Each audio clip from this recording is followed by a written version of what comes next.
Thank you for joining me for my fourth, I believe it is, fourth live reading.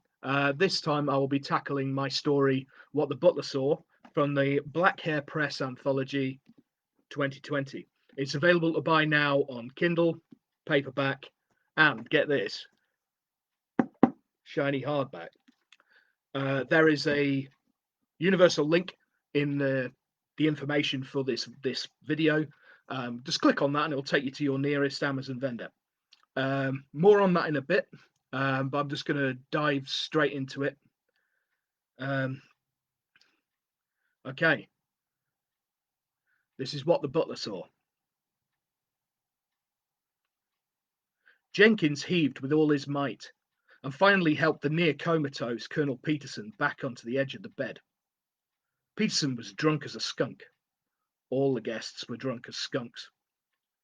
Party season was one that everyone in his line of work dreaded, and this Christmas was living up to all of his worst anxieties.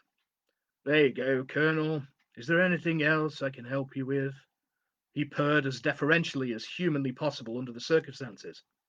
After half carrying the 18-stone walrus of a man up 2 flights of stairs, then nearly blowing his back out, helping him off with his trousers.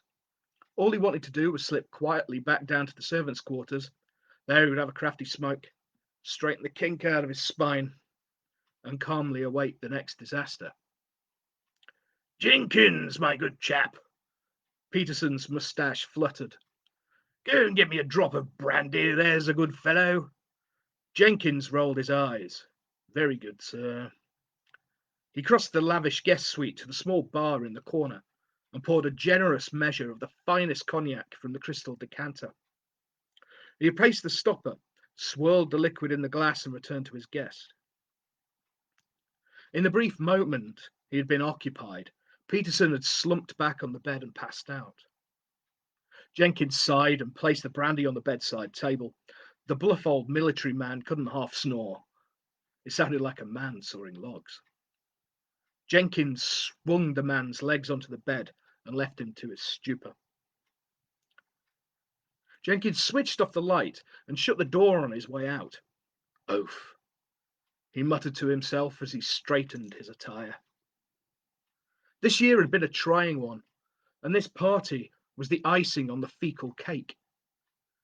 As the distant, hideous sounds of a raucous sing-song around the baby grand drifted up to him, he seriously considered making 1928 the year he sought out other employment.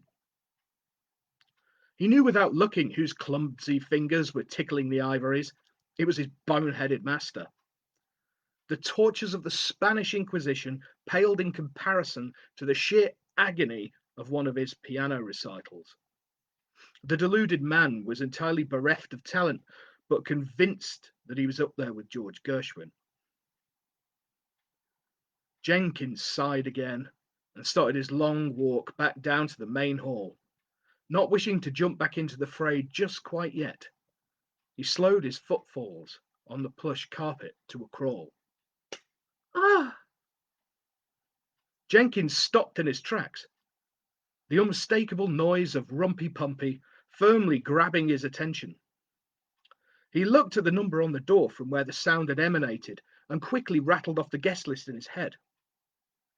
Miss Worthington, he muttered under his breath. Caw. She was a corker and no mistake. Jenkins didn't recall seeing her retire with any gentleman friend, but a beauty like that could have any man that she wanted. An internal struggle started to build in the 30-something gentleman's gentleman. He had managed just under a year without so much as a peek. He knew it was wrong. He knew that it was voyeuristic and perverted. But damn, he enjoyed it. The struggle was ultimately lost as he reflected that there weren't many perks to the job, and seeing Miss Worthington and flagrante delicto would definitely qualify as a perk. Jenkins rubbed his white-gloved hands together and hitched up his trouser legs to avoid splitting his backside when he squatted down. Once in position, he pressed his ear to the door. Splendid. It sounded like Miss Worthington and whoever her lucky beau was were going at it hammer and tongs. The young socialite's cries bordered on the painful, and the bed creaked under the motion of the activity. Sweat started to bead on Jenkins's forehead, and his breathing quickened, becoming short and ragged. Ah! That was it. He could stand it no more. He closed his right eye, and his hands pressed against the polished oak, and he let his left descend to the keyhole. Nuts, he mouthed silently. All he could see was the silk lining of Miss Worthington's elegant jacket hanging on the door handle. Jenkins recoiled from the door, his body trembling with unfulfilled lust. Directing some blood back up to his brain from his nether regions, he tried to think. The sounds from the room continued to build in ferocity. The sounds of flesh slapping flesh and thrashing about an antique fur poster were almost hypnotic. Jenkins patted his jacket and located the fresh taper that he had carried in his pocket. His eyebrows knitted together as he tried to gauge the length of the stiff, wax-coated wick. It was around 12 inches. That ought to do the job. Carefully, he placed the taper in the keyhole and pushed it against the jacket. With every extremity crossed that the noise of the falling apparel wouldn't alert the participants in the wild horizontal dance. With a shove and a sharp intake of breath, he knocked the jacket off the handle and quickly withdrew the taper. The next few seconds were agonizing as he held his breath and prayed that he hadn't been detected. There was no slowing down of the coital harmony. If anything, it seemed to continue building towards an ecstatic crescendo. His eye descended once more. It took a few seconds for his eye to adapt to the gloom.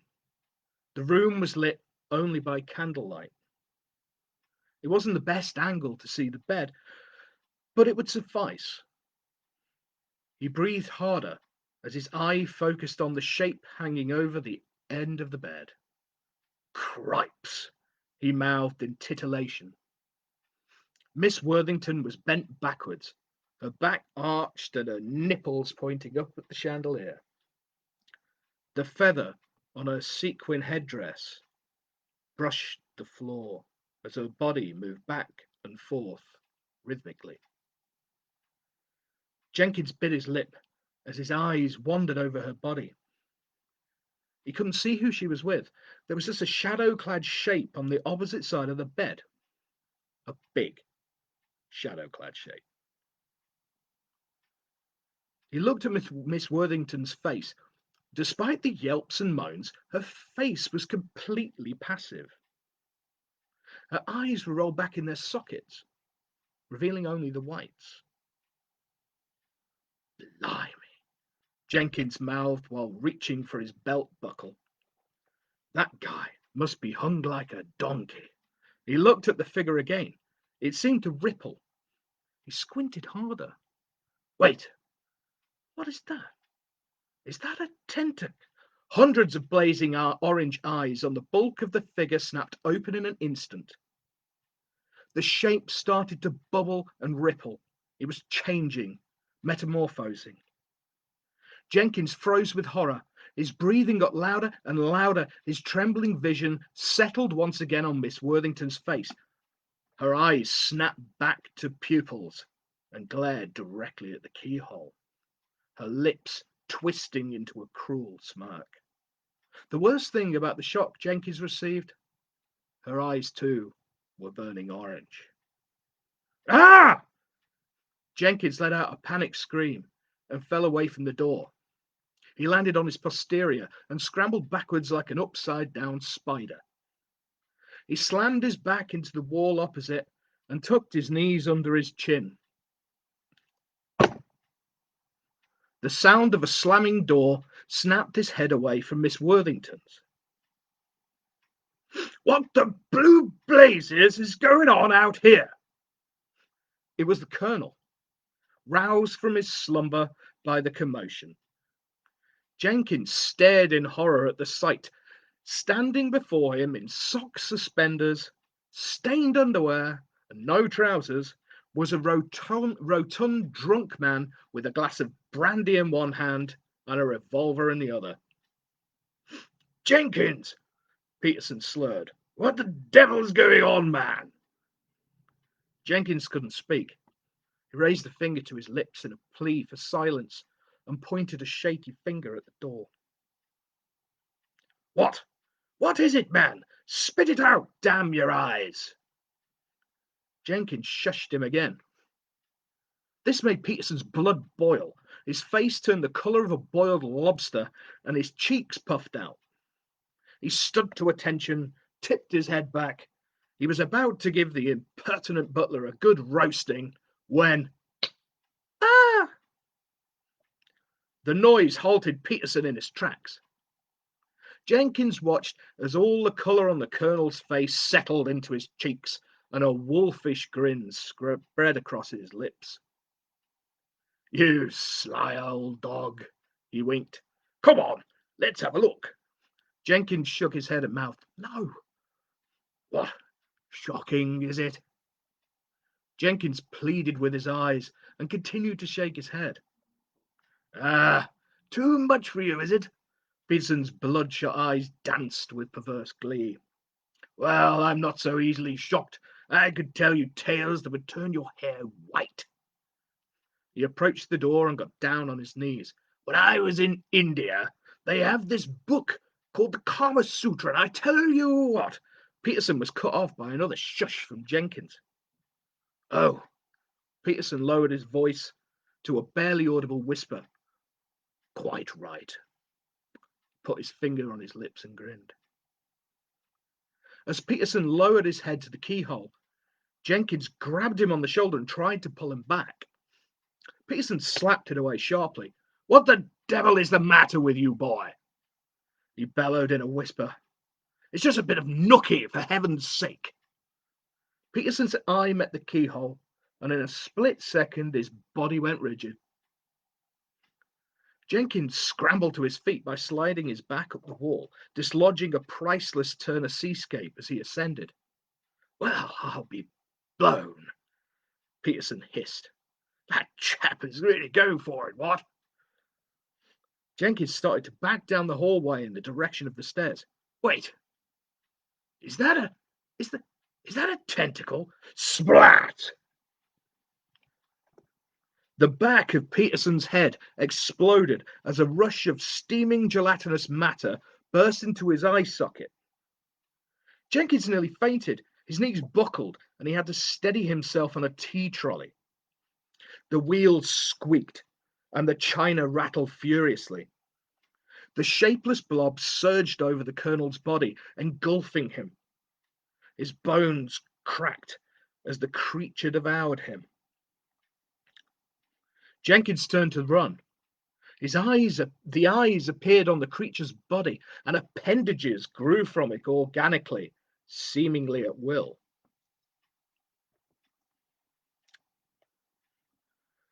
Jenkins ran as fast as he could to the staircase, leaving the creature to finish absorbing the colonel. The party fell silent as the deafening screams of Jenkins preceded him down the stairs. He crashed into the room, knocking two debutantes and a bottle of bubbly crashing to the floor.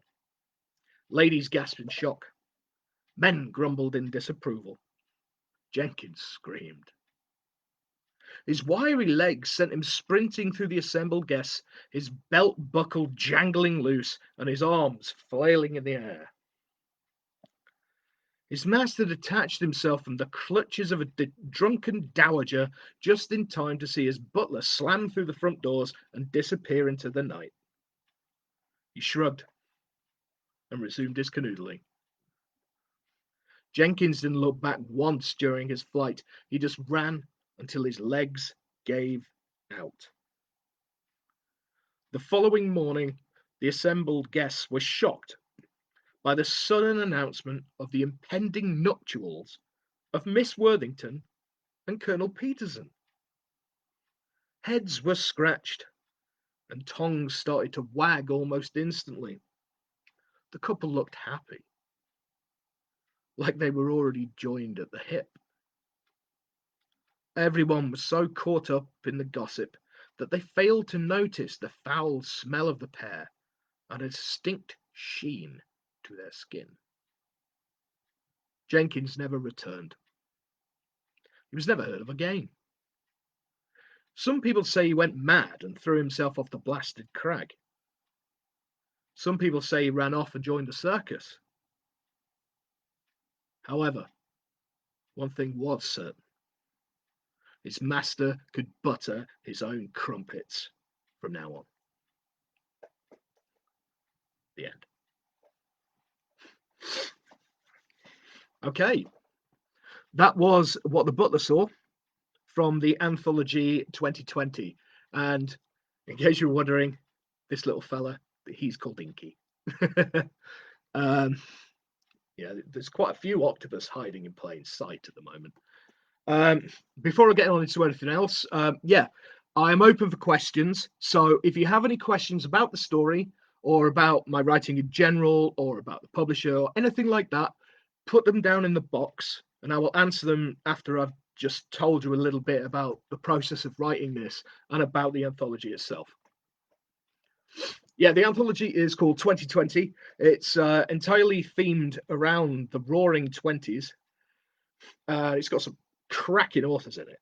It's a nice big fat tome, and the artwork is something I really like about Black Hare Press is their artwork, and that's something I'm very excited about because Black Hare Press are putting out my debut novella. I can't wait to see what they come up with for the title, for the cover even. I can't wait to see it, especially considering what the story is. I can't wait. Like I say, it's also in shiny hardback, and it's worth picking up if only for the art. And I mean, look at this. That's one sexy looking buck, isn't it? Anyway, yeah, I saw the this submission was only open to the group, to the Black Hare group, and that meant you had to have something published or accepted. And I just had the novella Miracle Growth. I just had the acceptance letter, and I went on it and I saw it, and yeah, my brain just sort of was one of those ta-da moments because it just so happened that I was watching. I've got the DVD box set. I was rewatching the Stephen Fry and Hugh Laurie Jeeves and Wooster. So it was just like, oh yeah, I've got to do it. It's I love that. I love that show. I thought it was sublime. I'm a fan of Woodhouse, and I just thought Love House meets Lovecraft. Why not? And that's basically how that story came about. So I'm just going to have a look. Oh yeah, Raven Corinne Culloch says, "Always glad to see I'm not the only one who gestures while I read aloud." No, I talk with my hands. I don't know. I've noticed it's something about northern folks. We tend to gesticulate wildly. I don't flounce hands. I do it all the time. I even do it when I talk to myself. It's ridiculous. I caught myself in the mirror the other day, and I would like, yeah. Ah, David, I thought you'd like it. Did you like Inky? I thought I was going to use my larger octopus, Odell, but she was too big. She got but yeah, thought this little fella put in an absolute treat tonight.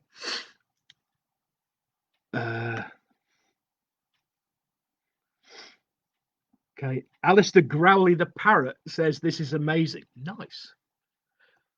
My mother used to breed parrots, but she's got one now called Jasper, like Jasper Parrot, Jasper Carrot again. Anyway, but the last time I went up to Macclesfield to visit basically, I stubbed my toe because I come in drunk one night and I stubbed my toe on the you've got these like leather sofas with a wooden thingy, like wooden frame, and I stubbed my toe on it, and the parrot went twonk. Yeah, so yeah. And every time I turn up now, the parrot calls me a twonk. Great accent game. Oh yeah, yeah, yeah. Da, da, da. Whoa, there's some pictures of squid. I like that. Buttery crumpets. You can't go wrong with buttery crumpets. Thank you, Zoe. She says, great reading. There's claps and brava and hearts and stuff. You're a great job. Ah, there you go. Yeah, yeah. Yeah. No wonder I got Jeeves and Worcester vibes from this. Yeah, that was. I just saw that the thing was 1920s themed. Ah, I just had to do it. I mean, it had to be done. I mean, I love it. Um, yeah, and it was just a really good timing. So loved it. It was always all the props. Right. I've read through that. Does anybody have any questions? Now there's the one. While you think, if anybody does have any questions, um, write them in the thing. While you're doing that, I will tell you a little bit about what's happening tomorrow. That is Saturday, Saturday the 16th, because Black Hare Press are an Australian publishing house, and it's currently 25 minutes past 6 in the morning. So yeah, ain't gonna work. So what I'm doing is I'm going to be hosting a watch party, like basically a watch party of this, but I will be on it live to answer any questions if anybody has them. So basically, I'll be there live watching it with you. Yeah, it should be fun. It should be cool anyway. But that will take place at 8 o'clock their time, which is 11 o'clock my time. So 11 in the morning for you Brits. I will post up a thing about it because I can't off the top of my head think of the 3 different American time things. But I will get on that. I will post that up. Do I have any drabbles published by Black Hare? That's a really good question, Zoe, because I struggle with drabbles. I really struggle with them. I struggle keeping my stuff under any reasonable count. I mean, yeah, I do struggle with shorter pieces. Basically because my English teacher said it back in the day. Tim, you've got verbal diarrhea. I have. It's true. I mean, why use one word when you can use 15, right?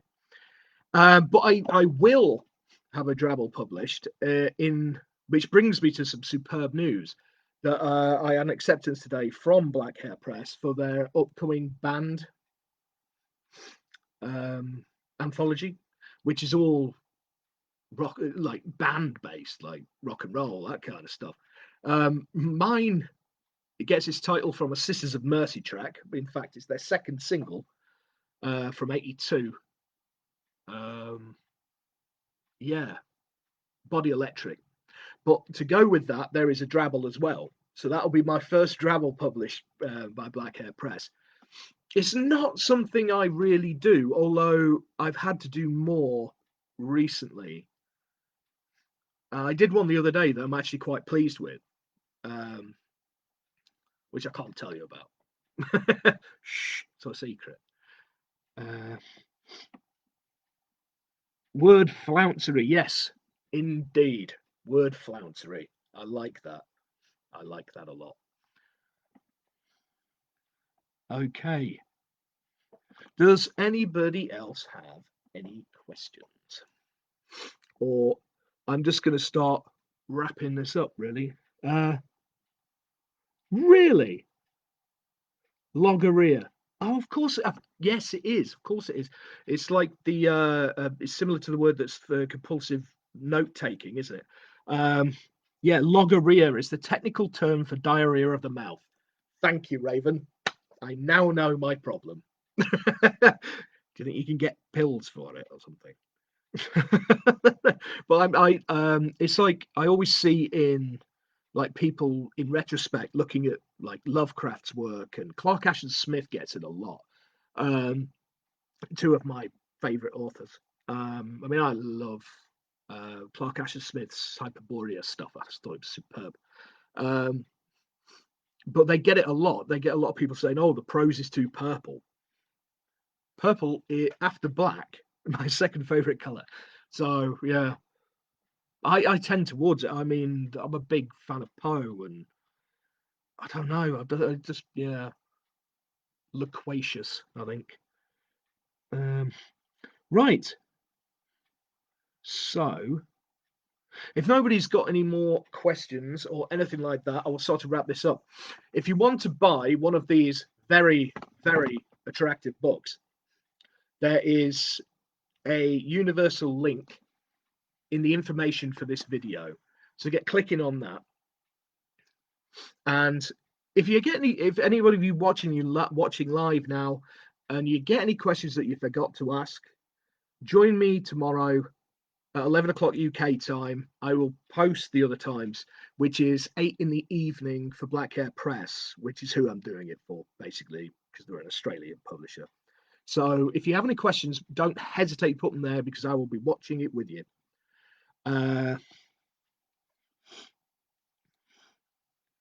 Can I tell you about other stories in 2020? Hang on.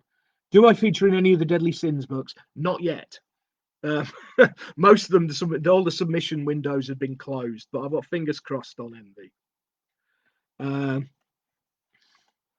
Yeah, I can't really tell you a lot about them because I haven't actually read it yet, because I've got a massive backlog. But there's an amazing amount of talent in this book. I mean, some quite well-known authors, some serious talent, like Zoe Zoltan, Zamina Escobar, me. Uh, sorry, Natalie Brown, who people will remember from. She was the person who put out Death and Butterflies, which was my last reading. Yeah, Raven. I can't actually read it. It's too dark to read it. I'll tell you what I'll do is I will put a picture of the back so you can see it. It's too dark. I've made it too gloomy. Sorry. I tried.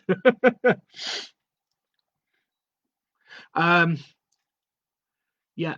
Right. If that is all, I will wrap this up and just say I will be doing.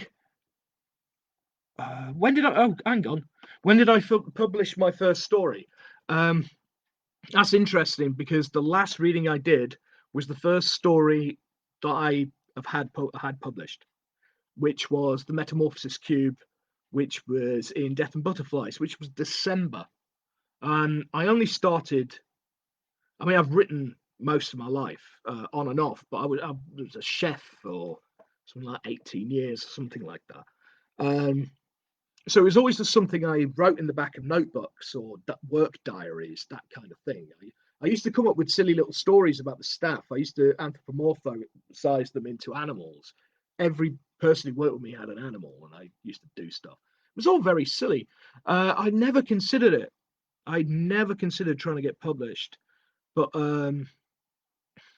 I got a spinal condition that meant I can't do kitchen work anymore.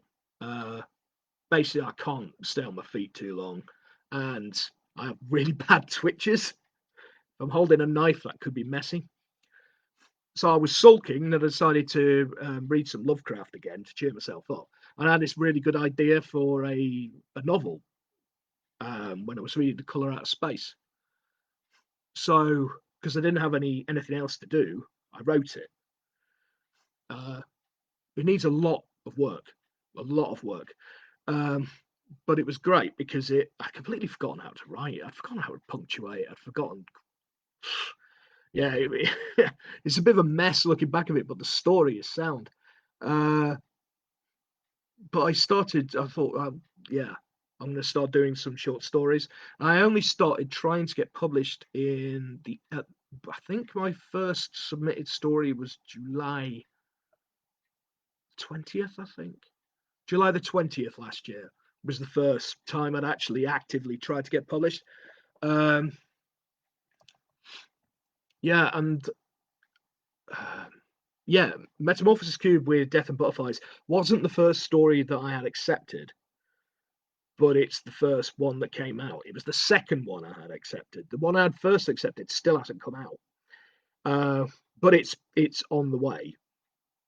Yeah, I mean, other writers will know some things take longer to gestate.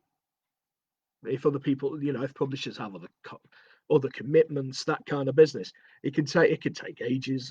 It could take 5 minutes. It all depends. Um, yeah, so I'm really kind of excited about how it's gone because I've had 23 short stories and one novella in under a year, which I'm quite happy with. I'm quite happy with that, especially as a lot of my a lot of my stuff is pretty bizarre and doesn't some of it doesn't tend to I mean there's a story I'm really proud of, but I have no idea what to classify it as. It's like I see horror submissions or fantasy submissions or whatever. I don't know which one to send it to because it's just a bit bizarre. Coherent. It's just I don't know what it classifies as. You know, I've never been good at understanding pigeonholes, but it's something I'm getting better at. I kind of blundered through this. I'm kind of still teaching myself what I'm doing, but it's been very, very rewarding, and I'm seriously thankful for anybody who's bought anything that I've written, or anybody who tunes into anything like this, because I'm doing something I never thought I could do. You know, I mean, when I was at school, especially in the UK, you saw in horror, right? You saw the greats, and you saw the modern greats. You was your Dean Koontz, your Ramsey Campbell, your Stephen King, your Clive Barker. Yeah, and I mean, I've got a massive inferiority complex, so I was convinced that nobody would like anything I've done anyway. So, well, I'm seriously impressed and seriously happy that anything like this has happened. So, I kind of pinch myself every now and then. Not what I was expecting at all.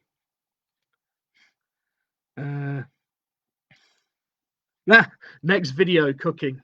Funnily enough, I've been a story coming out soon into a horror cookbook with Madness Heart Press. That's something to keep an eye on. Yeah, this is one of my story and my recipe for steak and kidney pie. It's not to be missed. Something else that's not to be missed is going to be on when the calendar pops up, on the 29th of the month, same time, same destination. I will be doing my 5th live reading. Next time, I will be tackling my story, How Much Is That Doggy in the Window? From the anthology Unleashed. Scary stories of furry friends. That's a tongue twister. Scary stories of furry friends from Emerald Bay Books. Tune in. If you like your sort of Lovecraftian feel, you'll like it. I think you'll like it. It's fun anyway. Again, thank you very much for tuning in. Please share, like, comment, all the what's it. Like I say, I'll be doing this again tomorrow. If you have any questions, join me then. That'll be 11 in the morning. Taffy, I will wear a flouncier shirt, and I will post a picture if you'd like. It's just you won't be able to see it because it's live. What's the point? I can be sitting there in my pants for all you know. Thank you very much. Thank you for watching. Thanks for the questions. There's some really interesting ones tonight. Take care.